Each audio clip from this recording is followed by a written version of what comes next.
So according to Fourier analysis, psi of x is related to a of k by this formula, 1 over square root of 2 pi. This factor, we can absorb it. I chose it to be symmetric between a and psi, but some authors will choose it to be 1 over 2 pi on one side and only 1 on the other side. So this is given by minus infinity to plus infinity, a of k e to the power minus I kx of dk. Okay, so this is how ak was defined. So now, in our case, ak is given by this function. Sorry, this is what is called a sinc function. I didn't mean to imply that this is somehow multiplying another sinc function.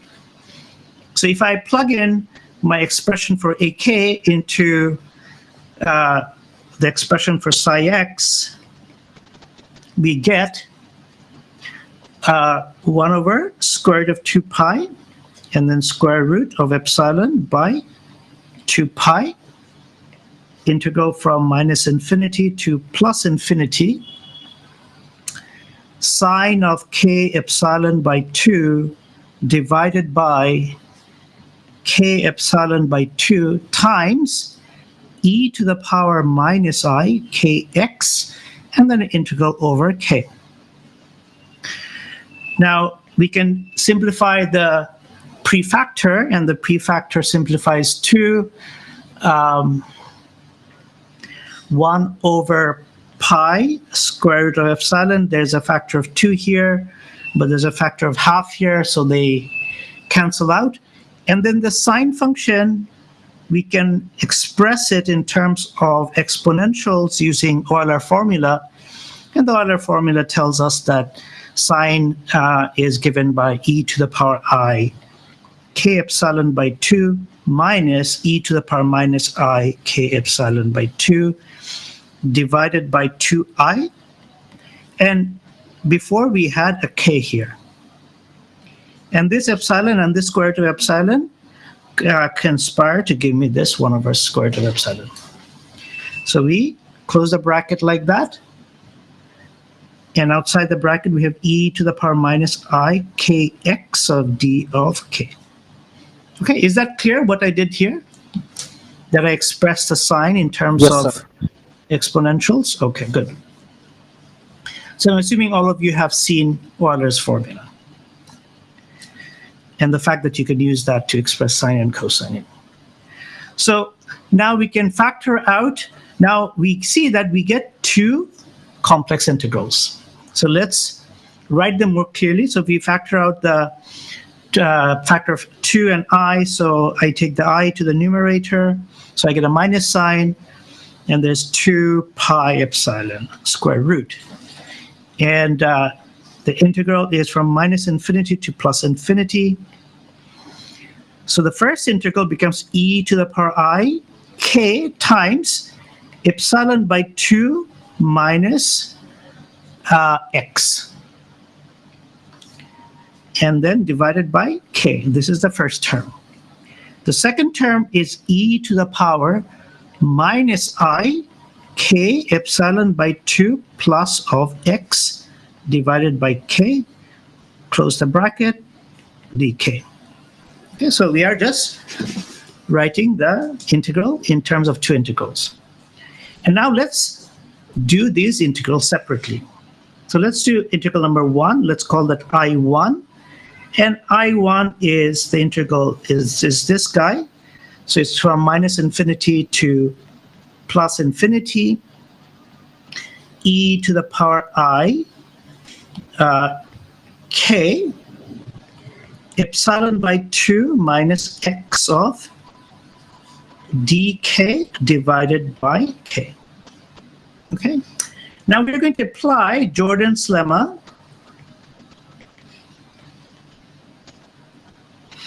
and the mouse hole contour theorem. Okay, and Jordan's lemma tells us that if I integrate this function on a semicircle, then depending on the sign of the coefficient of k, and because there's a denominator, as I take a larger and larger semicircle, the maximum of this integrand will go to 0. And therefore, we can integrate it over a semicircle, and it will be given by the 2 pi I times the sum of the residues of this function in that closed contour. And the Mousel contour theorem tells us how a small semicircular contour around the pole at the origin can be evaluated. However, what kind of contour we have to choose, the semicircular part, whether it'll be in the upper half plane or the lower half plane, will depend on the coefficient of k, or the sign of the coefficient of k. So there are clearly two cases. So one for the integral number 1, a for the case number 1, and this is going to be when epsilon by 2 minus x is greater or equal to 0. So in that case, x is greater or equal to epsilon by 2. Okay. So in that case, when x is larger than epsilon by 2, we see that if I take a semicircular contour of the following form, let me draw this. So this is our complex plane. Shouldn't x be less than epsilon by 2? Yeah, you're right, sorry.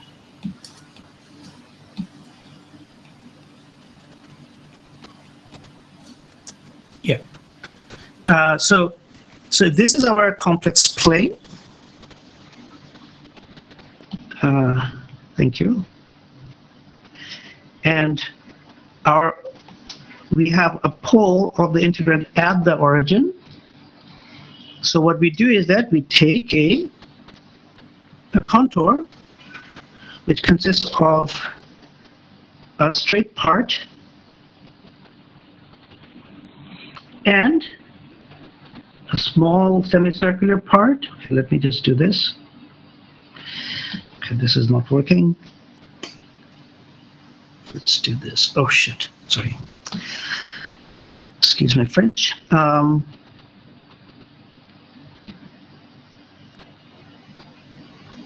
okay. So I'm going to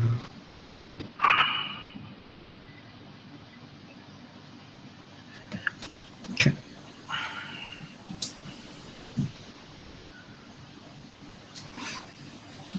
Let me just finish drawing.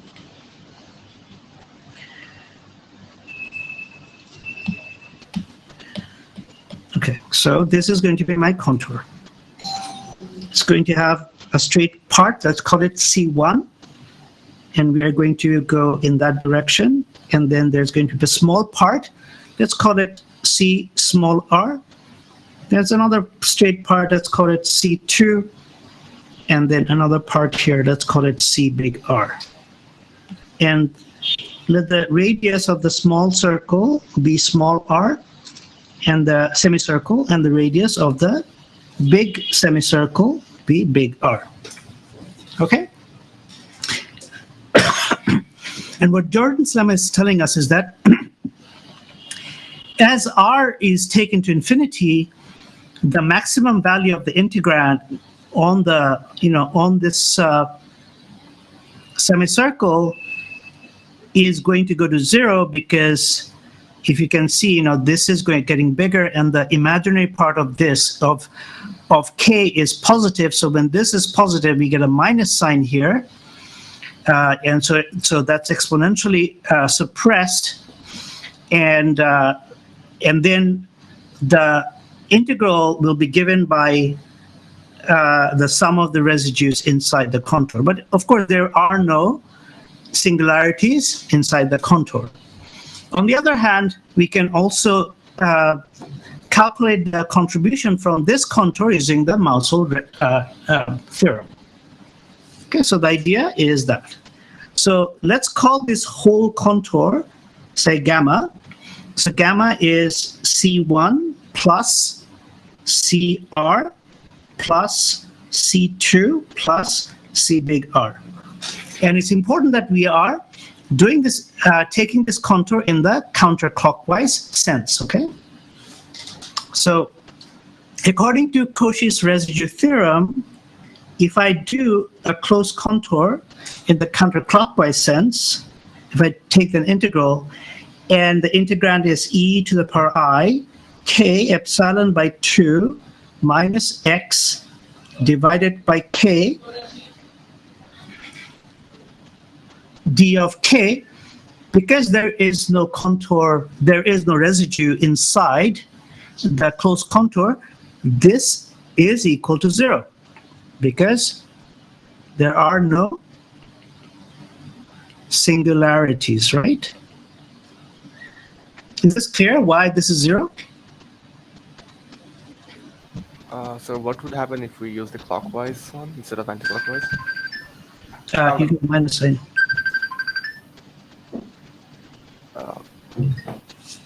Okay. Yeah. Yeah. So yeah, if you go back to the definition of the contour integral, and you see that you change the orientation of your integration, you essentially change the limit of your integration, and therefore you change the sign of your integration. Okay. Yeah. Right.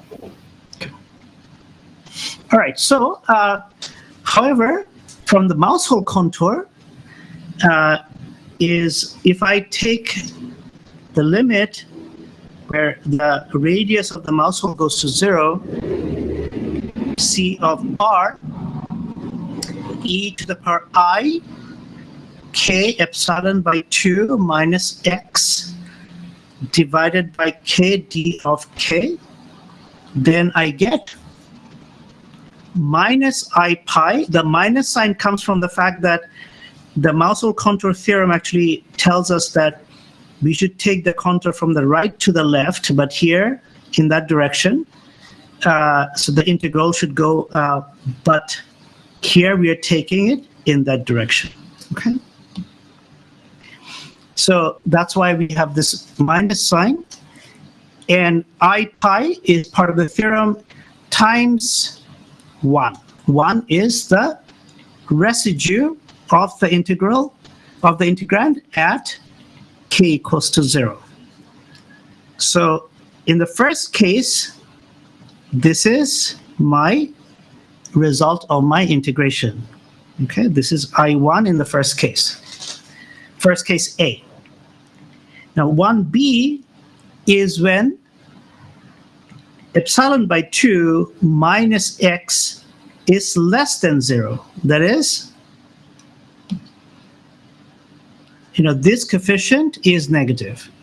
When this coefficient is negative, Jordan's lemma tells us that we should not close this contour on the upper half plane, but on the lower half plane. Okay? So our contour should become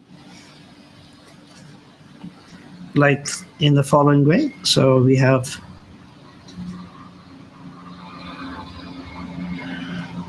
let me put the k-axis here. Okay. All right, so this is k, and this is my singularity. The other part of the contour is the same. So this goes like that. So this, can see if I can draw a semicircle. Okay, that'll do. And this radius, as usual, is small r, and this radius is big R. C1, C small r, C2, C big R. And now you see that our contour is taken in the clockwise direction, right? So, but in this case, there is a residue coming from here. So the version of this integral now, the right-hand side will no longer be 0. The right-hand side will have the residue from the from this point.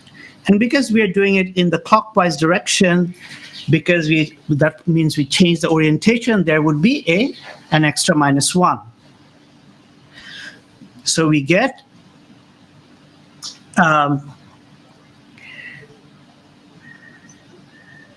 the integral is going to be, so we can just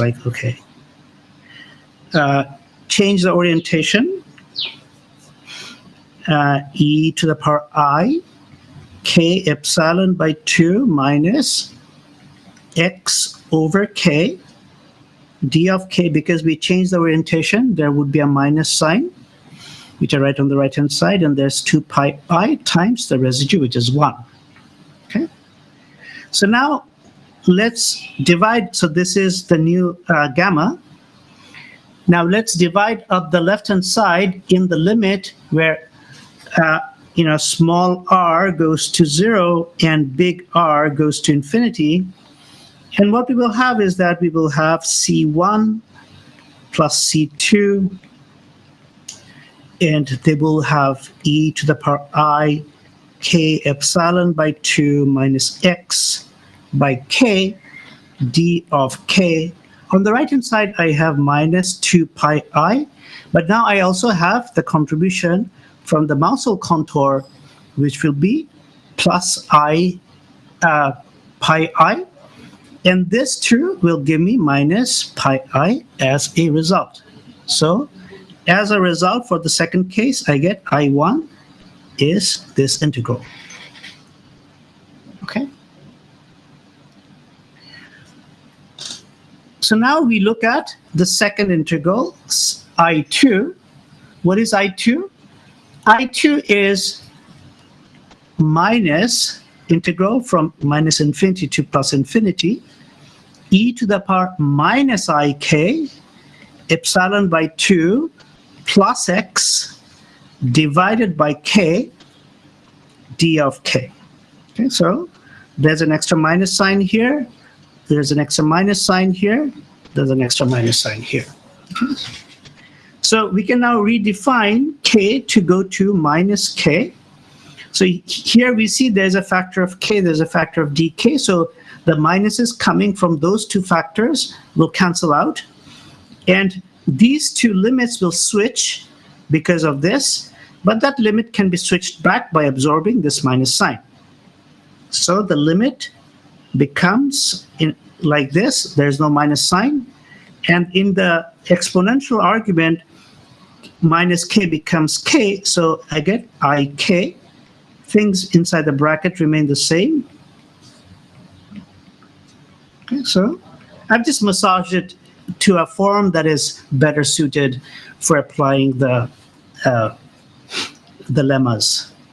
So now, there are going to be two cases. 2a is when, hang on. Yeah. So 2a is going to be when epsilon by 2 plus x is greater than 0. And then we have stuff happening in the upper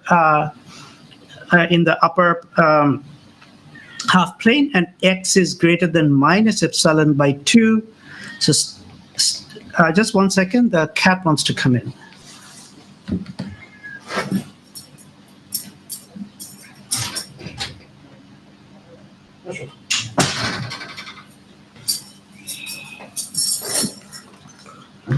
Yeah, he doesn't want to miss the quantum mechanics class. Okay, so now the thing is that the residue at k equals to 0 doesn't change when this sign is changed.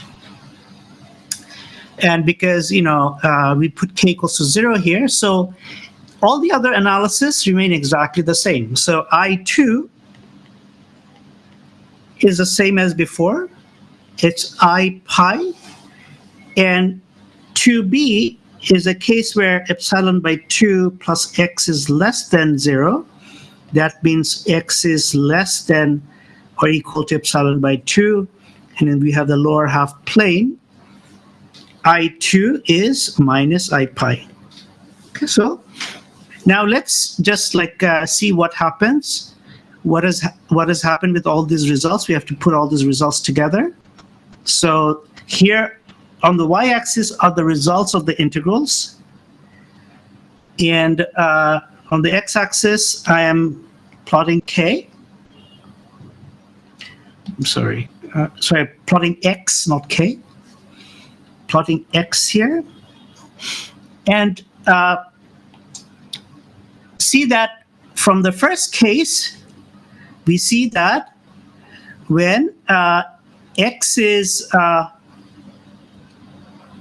less than epsilon by 2, our integral is minus I pi. So that means that for x less than 2, our integral has this value. Okay, so this is hang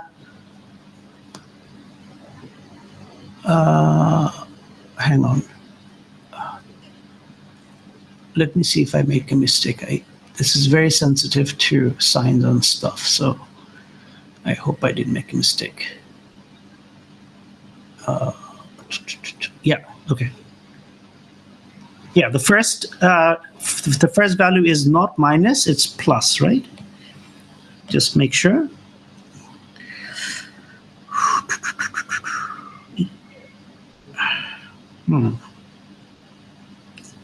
It's minus.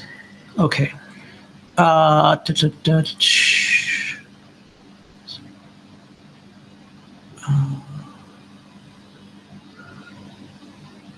Yeah, okay, yeah. Yeah, so it's actually, I made a mistake. And the mistake is this should be, so the Mousel contour theorem tells me that this should be a minus sign. But as a result, because I have to take it on the other side of this integral, the final result is not going to have a minus sign, okay?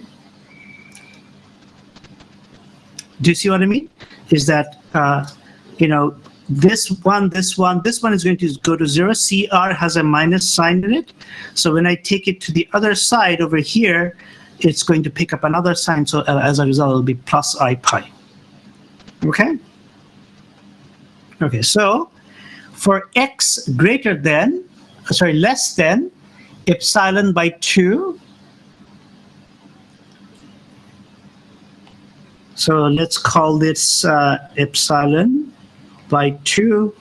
This is minus epsilon by 2, and let's extend it in the negative direction.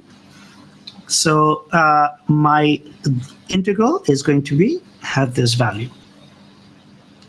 So that is I pi. For x greater than epsilon by 2, the integral is minus I pi. So it goes in that direction. And in the second case, when x is greater than minus epsilon by 2, I get plus I pi. So this is the direction. This is the value. This is I pi. And this is minus I pi. For x less than epsilon by 2, this is basically, let me use red there. This is the integral. So this is minus I pi. Now let me add these two results together. If I add so the blue one is I1 and the red one is I2. If I add I1 and I2, in this region, they're equal and opposite. So in that region, I get 0. In this region, they are equal and have the same sign. So I get double the value. So I have, this goes up there. And in this region, again, they're equal and opposite. So we get 0. So let me just put some legends for legibility. The blue line is plotting the value of I1. The red line is plotting the value of I2. And the green line is plotting the value of I1 plus I2. Okay? And so we find that a very nice and elegant result pops. This is a very beautiful method that our Fourier transform of the sinh function is there was a prefactor I divided by 2 pi epsilon, and then the sum here is 2 pi I if x is between pi by 2 and minus pi by 2, and 0 otherwise. Okay? Otherwise, and this, as you can see, 2 pi cancels out. The I cancel out with the -1, and therefore we have the required result, which is phi of x is 1 over square root of epsilon between these two limits. Okay, so this is, I think, it's a good way of demonstrating how the complex analysis can be used to do useful integrals. Okay, so any questions so far?